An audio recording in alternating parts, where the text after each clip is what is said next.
né, nos traz a necessidade de fazer, celebrar um projeto nacional de desenvolvimento. Cada palavra dessa, eu repetindo, não pode ser dita ligeiramente, nem ouvida aligeradamente. Cada palavra dessa importa em conflitos políticos, nos quais nós estamos saindo perdendo em todos. Planejamento, por exemplo, é a resposta ao laissez-faire, é a negação do laissez-faire. Então eu estou propondo a gente matar a ilusão de que o espontaneísmo individualista, caótico, casual, da concorrência, do mais podre que quebra, do melhor que sobreviva, que isso seja morto como ilusão. E que a gente substitua esta ilusão por uma racionalidade, qual seja, vamos estabelecer qual é o país que queremos, estabelecer as metas objetivas, setoriais, os prazos, a orçamentação, quanto custa fazer, dividir as tarefas, quem cabe fazer o que melhor, e aí cabe no lugar do capital estrangeiro, cabe no lugar do capital privado, cabe no lugar do capital estatal. Por exemplo, petróleo no mundo é 80% estatal, 20% privado. Os países que têm 20% privado são aqueles que têm as empresas nacionais deles. Portanto, todo o desenvolvimento tecnológico, toda a apropriação da rentabilidade, todo o efeito cambial e toda a segurança nacional estratégica desta variável energética central para a vida, eles dominam, porque nacionais. O Brasil montou uma estrutura. Quando a União Soviética dizia que o Brasil não tinha petróleo, os americanos diziam que o Brasil não tinha petróleo, os brasileiros sempre têm, nós vamos procurar. E agora que nós achamos, começamos a explorar o petróleo do pré-sal por $44 um barril, e agora o petróleo está saindo por grande escala por $5. Na hora que nós vamos, a onça vai beber água, 20 trilhões de reais já cobrados para pagar a vida de vocês em outro país, estão entregando para o estrangeiro. Deus é brasileiro e a esculhambação é tão grande e a mistificação da nossa mídia é tão grande, mas o grande capital estrangeiro não se engana. 25 bilhões de dólares surgiram da Bolsa Brasileira nos 10 meses do senhor Jair Bolsonaro. E agora ele fez um leilão para entregar tudo para os estrangeiros não vieram. Porque a negociata é grande demais, a esmola quando é grande demais, até o santo desconfia. E os estrangeiros estão vendo que não vai dar certo. E não vai dar mesmo. Porque se fizer, alguém vai vir e vai fazer isso ser nacionalizado de volta, pelo menos se for eu algum dia presidente do Brasil, vai ser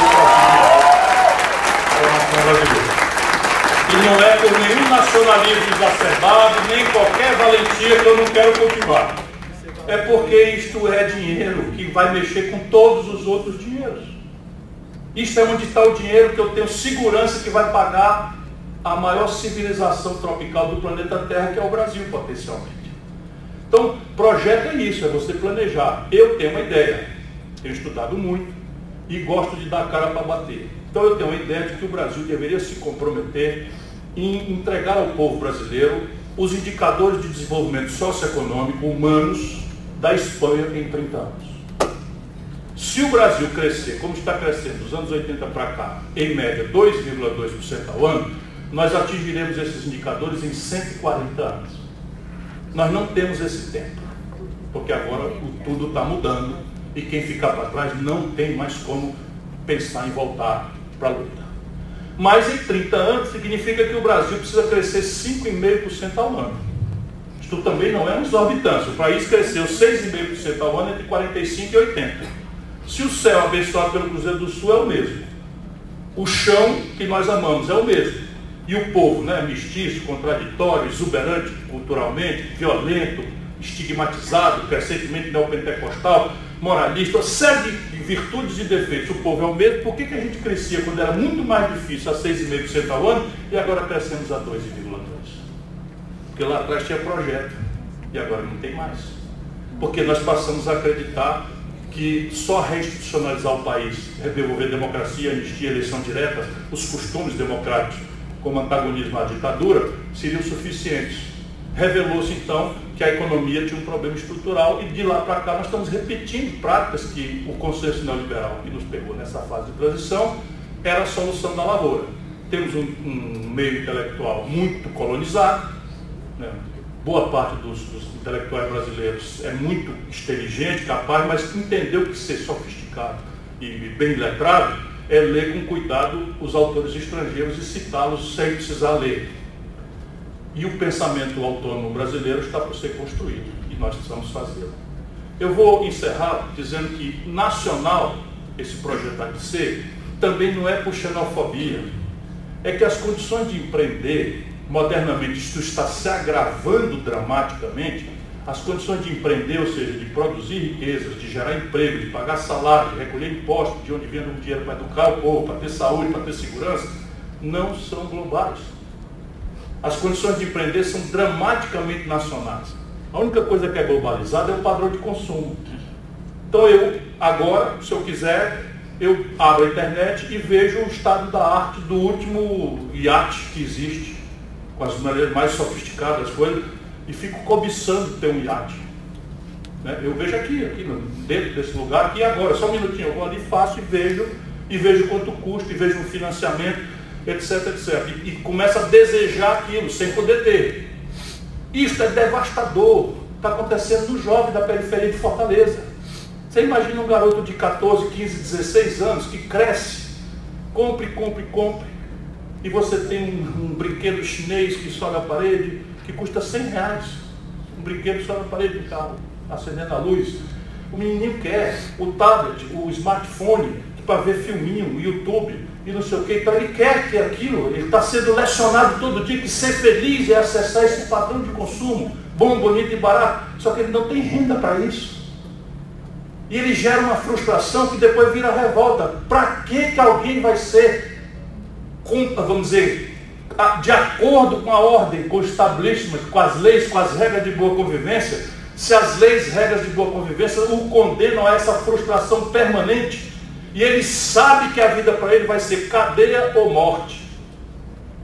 Ele sabe, porque a política de carceramento da garotada no Brasil hoje não é uma política de droga, é uma política de matar jovem negro da periferia. Não tem comprometimento com nada, só com isso. Segregar para atender o medo justo, compreensível da pequena burguesia, que a grande burguesia já está com carro blindado, já está com segurança particular, já está viajando em São Paulo de helicóptero para não passar nas esquinas. Sabe quantos presos o Brasil tinha em 2002, quando eu fui candidato a presidente da República? 240 mil. Sabe quanto nós temos hoje? 850 mil. Sabe qual é a característica dessa população carcerária? Jovem negro da periferia. Jovem negro da periferia pobre. 80%. Que foi pego nessa ficção de guerra contra as drogas, sendo um aviãozinho do tráfico, distribuindo minúsculas quantidades, os companheiros advogados sabem do que eu estou falando, mas no dia seguinte que entra num presídio, são obrigados a se filiar a uma facção criminosa que vai lecionar para ele a alta sofisticação e a alta periculosidade, senão ele vai morrer ou ser estuprado ali na primeira noite. E nenhuma inovação institucional nós fizemos diante desse fenômeno. Nenhuma inovação institucional nós fizemos. Continuamos repetindo a mesma baboseira que copiamos dos norte-americanos. Por isso há de ser nacional nossa compreensão estratégica. E desenvolvimento? Desenvolvimento é porque não tem saída. O Brasil bota 2 milhões de garotos por ano no mercado de trabalho. Se a gente não crescer a economia acima dos ganhos de produtividade, que a troca de gente por máquina, por robô, está nos impondo, e se a gente não crescer acima do crescimento da demografia, o Brasil vai ter explicação para isso. O preço do trabalho é o salário. Se há uma super oferta de trabalho e não tem demanda para o trabalho, o preço do trabalho some. Por isso que os salários estão se aviltando. Por isso que uma agenda precária como essa, o povo está engolindo e aceitando, porque o camarada ganha R$5 para fazer uma corrida do Uber. E R$5 dá para ele comer. Mal e porcamente ele come. E ele não entende por que nós da OAB, ou nós os brasileiros estamos discutindo que a Previdência é um absurdo, que estão fazendo, que conserva os privilégios, e corta não sei o que e tal. Ah, merda, porra, eu não tenho nada. E estou ganhando R$5 por uma corrida, se eu conseguir me arriscar correndo para cima e para baixo com um caixotão nas costas, eu ganho R$15. Eu quero lá saber de carteira assinada, Previdência, isso aí eu quero comer hoje, quero dar para os meus barrigudinhos, né? Em casa eu quero dar para eles alguma coisa para comer. Essa é a nossa responsabilidade, desenvolver o país, alternativas não há. E eu quero dizer que há caminhos para concluir. Só o Brasil tem alternativas. O mundo de desenvolvimento retardatário não tem mais, porque há um lado bom nas coisas práticas. As nossas agendas retardatárias, os nossos malfeitos, os nossos não feitos históricos, nos deixaram em oportunidades por fazer que o mundo não tem mais. Por exemplo, emprego. Vamos lá, o Brasil tem metade dos domicílios sem saneamento básico. O Brasil tem hoje 24 mil obras públicas paradas. Se retomar isso, quantos milhões de empregos acontecem? Assim. Agora imagina na Europa. Tudo está feito em matéria de infraestrutura, saneamento, moradia. 14 milhões de brasileiros não têm moradia. Não se precisa importar um insumo sequer dessas coisas. É um investimento modular. E é tostão para uma nação como o Brasil. E aí nós precisamos compreender 4 obstáculos, mas os 4 têm solução. Primeiro, consumo das famílias. É evidente, ninguém precisa ser Nobel de Economia. Se a família consome, o comércio vende. Se o comércio vende, contrata mais gente e encomenda da indústria. Se a indústria tem mais encomenda, contrata mais gente e encomenda da matéria-prima. Não é uma obviedade? Pois bem, 60% do PIB brasileiro, quando cresce, mal e porcamente que seja, esse crescimento é puxado pelo consumo das famílias. O consumo das famílias é uma consequência de 3 variáveis: emprego, renda e crédito. Emprego e renda vem depois da traquitana econômica girar. Mas crédito pode ser vítima ou pode ser objeto de uma política pública. E eu dei um número a vocês: 63 milhões e 700 mil pessoas inadimplentes no SPC. Característica do sistema financeiro brasileiro: se permitiu, nos últimos 20 anos no Brasil, que 85% das operações financeiras fossem concentradas na mão de apenas 5 bancos, fazendo discurso de esquerda, que é a tragédia final do Brasil. Enquanto se fazia um discurso de esquerda, se anestesiava o povo com políticas sociais compensatórias, o coração da economia brasileira permitiu que o mundo capitalista não aceita concentrar todas as operações financeiras na mão de apenas 5 bancos. 2 desses são públicos, e eles estão acabando de esquartejar, Caixa Econômica e Banco do Brasil. Se deixar só em 3, vocês imaginam. Esses bancos, eles montaram um esquema em que esse débito das famílias é impagável. Porque, de novo, questão jurídica, questão do advogado, são as letrinhas pequenininhas. Os contratos de adesão no crediário, os contratos de adesão nas companhias de serviço público, concedido, telefonia, água, luz, etc. Essa Enel, por exemplo, é uma tragédia, ela manda cobrar 2 contas do mesmo morador, porque o povo é desvalido, ninguém protege. E o camarada não paga as 2 contas do mesmo mês, ou paga só uma, ela bota o cara no SPC para nunca mais o cara sair. Porque aquilo ali vai em cima, vai correndo juro, taxa de permanência, juro sobre juro, juro composto, etc. De maneira que a dívida brasileira hoje das famílias consolidadas chega a 282 bilhões de reais, e quando eles vão desvalidos no leilão do Serasa, eles conseguem desconto sozinhos, sem proteção de ninguém, de 90%. Ou seja, a dívida verdadeira é de 28 bilhões de reais.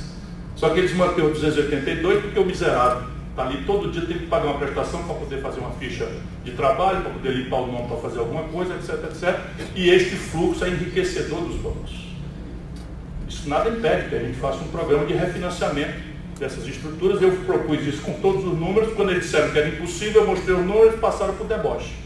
Então, botaram logo um velhinho aqui do Ceará, que foi para um motel com 2 mulheres e não pagou e disse que eu ia botar o nome dele no SPC, que eu tirava. Fizeram isso na internet. Eu mesmo ri muito. Né? Só isso aí vai ficar na conta do Ciro. O Ciro vai tirar o nome do SPC. Segundo motor, o investimento empresarial. De novo, ninguém precisa ser grande gênio da economia.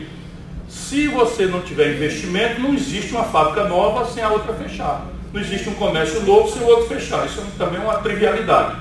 O investimento empresarial brasileiro está colapsado por 2 razões. Uma se resolve depois, a outra tem que ser antes. A primeira razão, capacidade instalada ociosa monstruosa. Então é assim, o Brasil tem capacidade de produzir 100 geladeiras. Faz 6 anos que o Brasil produz 70 geladeiras. Quem é que vai abrir uma fábrica de geladeira nova para produzir 30 geladeiras novas, se a fábrica que produz 6 só está produzindo 70 porque não tem quem compra? Dá para entender isso? Ô Paulo Guedes, não é possível. Capacidade instalada ociosa no Brasil é de 40%, 35%, 34%. Se você não tivesse a capacidade instalada ociosa ocupada, quando ela chegar perto de 90, 92, aí o empresário diz: opa, vai ter para quem vender, aí eu faço uma fábrica nova. Mas aí cai num segundo problema. Qual é o segundo problema? O explosivo endividamento. 30 anos dos juros mais altos do planeta Terra e uma economia exposta à competição internacional cada vez mais agressiva. Então é assim, um japonês pede o dinheiro emprestado no banco hoje, tira 1.000 ienes, no fim do ano está devendo 950 ienes. Assim como eu estou dizendo, o japonês tira $1.000 emprestado no banco, No fim do ano, dia 1º de janeiro, ele tira, no fim do ano, 31 de dezembro, ele está devendo 950 ienes, porque estão com juro negativo. A crise está tão grande lá fora que a humanidade está experimentando o ineditismo. 13 trilhões de dólares aplicados a juro negativo, em que o especulador está preferindo segurança do que se aventurar nesse mundo de dificuldades que ele está assistindo na briga da China com os Estados Unidos, na saída da Inglaterra do Brexit, na convulsão na América Latina, enfim, não é pouca confusão. E o Paulo Guedes esperando que o Brasil vá ser salvo da tragédia pelo dinheiro dos outros. Veja bem, nem mais na Alemanha estão investindo, quanto mais num país como o nosso, que o presidente dia sim, outro também cria um caso. Agora foi que o príncipe não podia, porque foi pilhado na suruba gay. Vocês viram essa, não? Pô, o cara não tem problema nenhum para fazer. O Bolsonaro disse, não, eu queria você, eu não queria esse Moroni, não. Eu queria ele porque, mas aí eu queria ele, o cara me trouxe aí um filme, o cara na suruba gay, o príncipe, ó. Ninguém pode mais confiar, nem na Heraldo, cara. Eu sou um republicano fanático, eu adorei essa parte para desmoralizar o resto. Negócio de príncipe. Quase que eu solto aquela príncipe. Ah, meu Deus do céu. Voltando aqui. Terceiro motor. Bom, reestruturar o passivo do empresariado é uma inadiável providência. Isso daqui também o Brasil, raríssimos países do mundo pode fazer. Vou dar uma das alternativas. Primeiro, o Brasil tem uma espécie de caderneta de poupança no estrangeiro de 386 bilhões de dólares. Isso são as chamadas reservas cambiais. Todo país tem que ter uma espécie de reserva em dólar, equivalente para ter segurança a 1 ano e meio de suas importações. O Brasil precisava ter no máximo 200 bilhões de dólares. Nós estamos com 386 bilhões de dólares. Alguém vai dizer, mas onde? O Brasil está com dinheiro sobrando lá fora e faltando dinheiro aqui para tudo. Deixa eu explicar para vocês. De novo, enquanto se faz uma conversa boa de esquerda, né, para todos nós nos distrairmos, o governo brasileiro, ao longo dos últimos 6 anos, foi ao mercado financeiro, tomou bilhões de reais emprestados a 14% de juros ao ano, para aplicar em reservas cambiais, comprar dólar e aplicar esses dólares em reservas cambiais aplicadas a zero. Olha o negócio. É como se você tivesse zangado de não ser mais rico e ter uma ideia genial. Eu só não aguento mais ser pobre. Já sei. Vou pedir dinheiro emprestado com a agiota a 14% de juros ao ano, vou comprar dólar e vou aplicar na cadeia de poupança a zero. Então todo ano eu estou devendo 14% a mais e o dinheiro que eu usei para comprar esse negócio fica parado sem render nada. Isso é o Brasil. Né? Então qual é a minha proposta? Pegar 186 bilhões de dólares, 86 criar um fundo soberano, que é o oposto do que eles estão fazendo, mas que boa parte do mundo mais avançado está fazendo. Você cria um fundo soberano e aproveita essa janela para trocar dívida interna de juro alto e prazo apertado por juro externo barato e prazo longo que o governo vai fazer. Desde que quem adira esse programa de refinanciamento adira um projeto de investimento e emprego nas linhas que o Brasil pode planejar de forma aberta e transparente. Os outros 100 bilhões dá 420 bilhões de reais.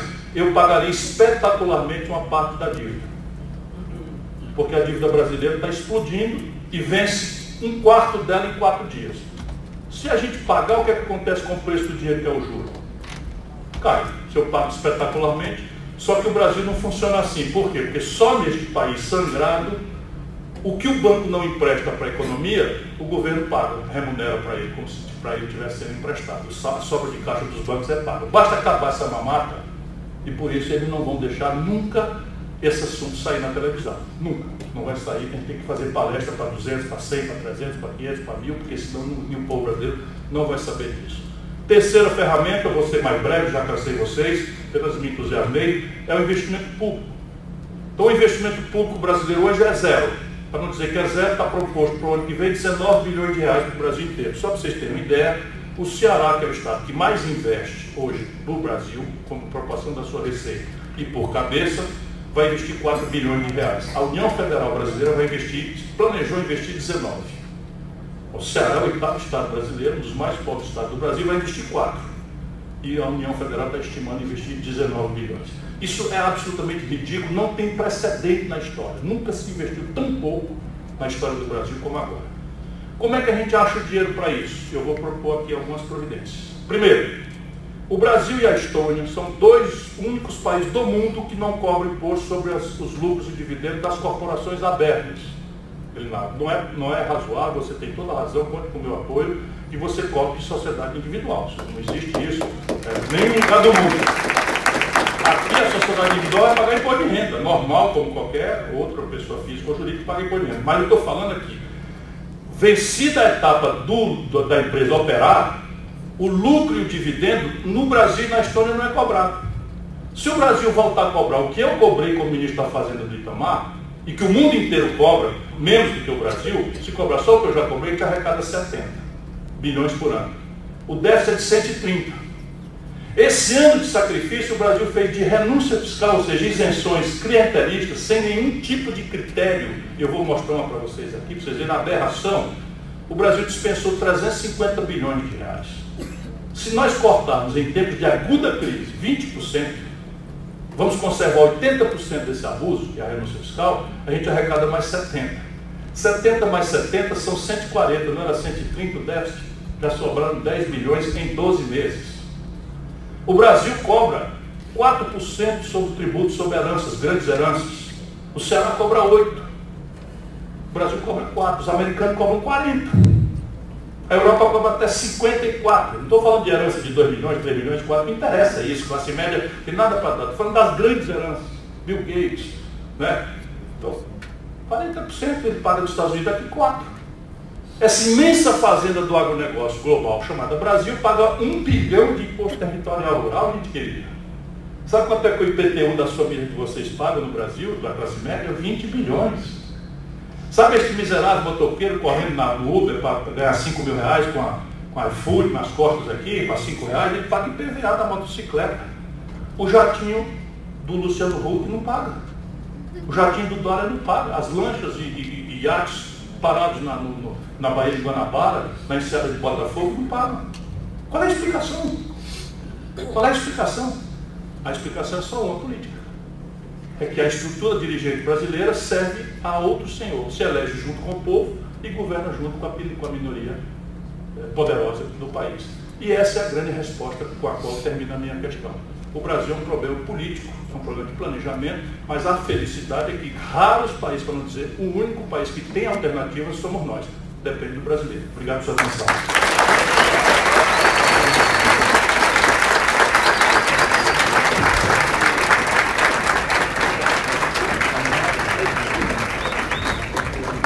Registramos a presença da doutora Natália Dantas, conselheira estadual, doutor Amaro Lima, conselheiro estadual, doutor Valdir Xavier, ex-presidente da ACAASE e membro da Comissão Nacional da Advocacia Criminal.